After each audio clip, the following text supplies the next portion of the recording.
إلهي بقى محله نمعوين بدن السيئي عافمات نبض دولد اسمقل ولا تنمو وحوض قبسشو إيا قارهان بربرا هوري مركا كسعودة انتي أنو لها وزير دايري وحلقة يا غباب عدعيدو كله صونا إن وزير بدن هادله وأكو صوت تلقل وزير داوين وحانو سوك حيي بربرا إيا وحكا سعودنا إن لو وضع أركو dadka reer barbarana fariin ay uga tagaan iyo magaalooyinka kaleba horumarka barbara ka socda waa laba mid dawladda hoose leh oo laba difri karo midna waa investmentka caalamiga ah oo ay keentay iyadana in barbara la aamino la maalgeliyo shacabka reer barbara haddaanay dadka reer barbara ahayn dadka maalgashanaya soo dhaweynaya nabad u haya wax la qabsanaya waxay ku aamini karaan haddaanu shacabku soo ahayn mashruuc kasta dawladdu keenta ma soconayo markaa horumarka labaad ee maanta adduunka oo dhammi ku majeeranaya wuxuu ku yimid kalsoonida ay u muujiyeen reer berbera dadka ajaanibka ee maalgashanaya kaasoo aan weliba leeyahay waa la sii kordhinayaa oo waa inaynu ka sii badinaa intaa horumarkaa ka socday berbera cid baa hindisaheedan ahayd oo ku tacabtay oo taariikhda in loo ogaado oo looga mahadnaqan ay tahay oo uu kow ka yahay madaxweyne siiraaye madaxweyne hore ee dowladdii maanta aan joogaa ninka ku labayaana waa sacad cali shire oo ahaa wasiirkii khaarijiga ee beriga ah oo tacab ilaahuna ka abaalmarin kale ka galay maantana maaliyadda ah oo weli sidii gacanta ugu haya waxaa saddexaynaya shicibka ka guddoomay arrintaa ka maqlay ee la garab qabtay iyo meeyarka magaalada iyo golihiisa oo iyaguna intay kaga beegneed hawsha ka qabtayna waa uga mahadnaqayna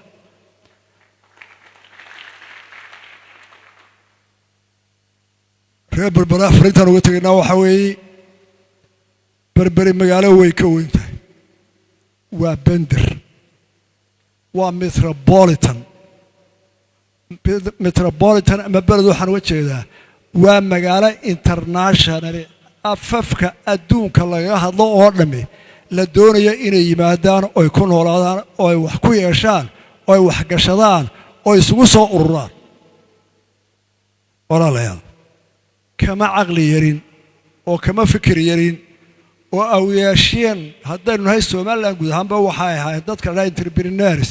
dad ganacsiga iyadoo dadka wax la qabsiga aad iyo aad uga xeel dheer afrikada kale oo kale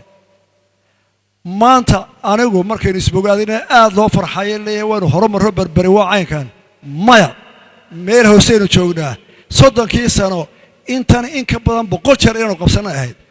iminkana haddii alla yidhahdo waxaan doonayaa oon idinka rabaa 20 sano soo socda ama 5 sano soo socda intay maanta berberitaan 9 goor kor uga labato iyo Hargeysa iyo Burcaba berbera taasaan ku dhaafayaa doorashada socota doorashada ragga sharaxan iyo hablaha sharaxan waan u ducaynayaa waxaan ugu ducaynayaa kii alla u qorana inuu soo baxo oo dalka uu xutaro kii nasiib reebana inuu dul qaato oo aanu buuq nagu abuurin reer berbera meeyarkii intaa idin qabtay waa idin sharaxan yahay dee malaha waa nagu duqonnimo haddaanu ka warhaya malaha duqonnimo inagu noqonaysaa qoladan meelaha kale ka timid haddaanu dhahna meeyarkii intaa idin qabtay ka warhaya malaha waxaad odhan doontaan ma caqliga iyaad caayaysaa miyaan annagu waxaa garanaya taana intaasaan ku dhaafaya walaalayaal maanta waxaynu taagannahay crossroads meel labuda isku dhaafaya geeska africa waa la wada socotaanoo dee iminka bahalka yara telefoonkeenu waxba ka wada qabana warka in isuleeg baynu helnaa aqoontana dhalinyaradu iminka yadaaba badiso baalka aad u akhrida maanta geeska africa inuu ku noolnahay waxa ka dhacaya waa arkaysaa duruufaha inagu xeeran waa arkaysaa dalalka inagu xeersan inuu dariska wada nahayna waa arkaysaa maanta somaliland 30 sano lahaa lama ictiraafsana oo cadow badan leh kii cadowga ugu weyn ahaa sideedii sano u dambeeyey Soomaaliland dagaalamay 4 sano u dambeeyey Soomaaliland lahaayeen la ictiraafin qofkii salaamo ixtiraamaba xiriirka u jarayay la dagaalamayay ilaahay wuxuu qadaray in 3 goor wiigan dhexdiisa security councilka isaga yiraahdo sidaa yeel waad qasbantahay wax baqan dawladda xamar ka dhisan dhibaatada ay u geysay dadka Soomaaliya xamar jooga iyo dadweynahooda iyo dhibaatada iyo qaxa ay gelisay aad iyo aad baan uga damqanaynaa Soomaaliya maamulka iyo dadka hogaamiye iyo siyaasadda talaxooda aanu isaynaayo shacbiga walaalaha iyaga Soomaaliya marna dhibaato lama rabno haddaanu haynana waa u gurman lahayn markay dhibaato dhacdana waa u gurmanaa oo mar iyo lababa oo dhibaatooyin dhaceen baladweyne iyo jawhar intaanu ka karraa waa ka taraa maantana aad baan uga walaacanay oo uga naxnoon uga damqanay markaan horena xamar oo dib dagaal uga dabaalmayo aad iyo aad baan uga xumaanay eedaana waxa leh dawladdii hoggaanka haysay oo damacday dadkii inaanay dhageysan iyadoo waqtigeedu dhamaaday waxa ilaahay mahadiya in caalamkii oo dhan iyo shacab oo dhan ku qasbeen maanta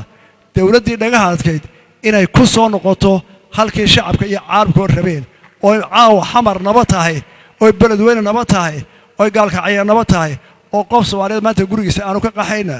dad Soomaaliyeed baan nahay Soomaalida ku dhaata dooriyayna wanaagsanaato laakiin danteena ay saseegtay aan colaad shacabka u hayn waxaan maanayaa siyaasiyiinta ilaa shalay wadada toosan ku soo noqday madaxweynaha waqtigiisu dhamaaday xalay markuu hadlaayay mar qura ma qiran qaladaadkiisii mar qura maxaaban iska dhaafeen ugu xiiqaynaa eenu 4 sano u murmanay Soomaaliland ma tahay karo diyaarado yaanay tagin badda waan ka xidhayaa waan qasbayaa ciidan baan soo tababaranayaa maxaa maanta kala hadlaa mar haddii dadkiisii uu xamar dagaal geliyay waxaan leeyahay shacabka Soomaaliya xamar ku nool baladweyne ku nool baydhabo jooga gaalkacyo jooga bal 30 sanadood oo waxa maanta aragteen maanta dhibaatada iska gaadhay baa naga haysta dawladda xamar ka dhismay kan ila kuwii ka horeeyay shacab ahaan waxaan idinka codsanaynaa in ogaataan inaana dadka nabcayn qadanteenu isdiiday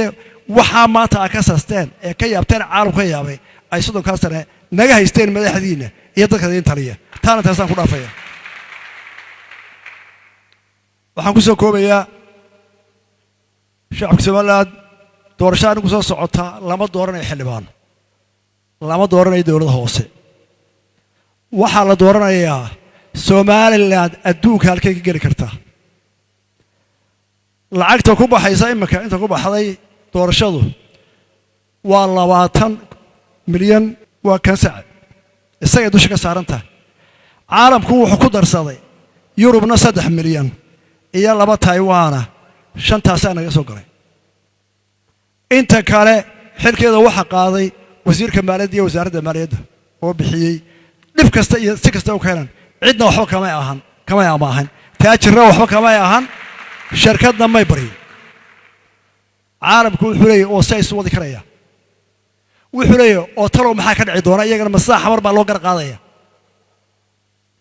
talow security council loo doori doona ma igad baa loo doori doona dadka sharaxan dadka dhisaya dadka ololeynaya dac kasta oo tahay waxaan ka codsanayaa in aan maanta ku kicin ficil Soomaaliland hoos u dhigi kara oo adeedu ka shaqada si ay u socoto doorashada intaasaan ka idhi dalka ilaahay inoo barwaaqeeyo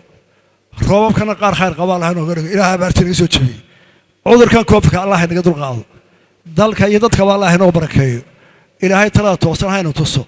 colaadaha yaryar ka jira beelahana Allah inaga soo qaboojiyo dhammaantiin waxaanu ku ducaysanaa in ilaahay qalbigeena isu waafajiyo wax wada qabsano halgan baynu ku jirnaa Soomaaliland meel wacan baynu maraynaa inta hadhayna wada jir iyo walaaltiin ka gudbaynaa aad iyo aad waa mahadsantihiin. Wassalaamu calaykum waraxmatullaahi.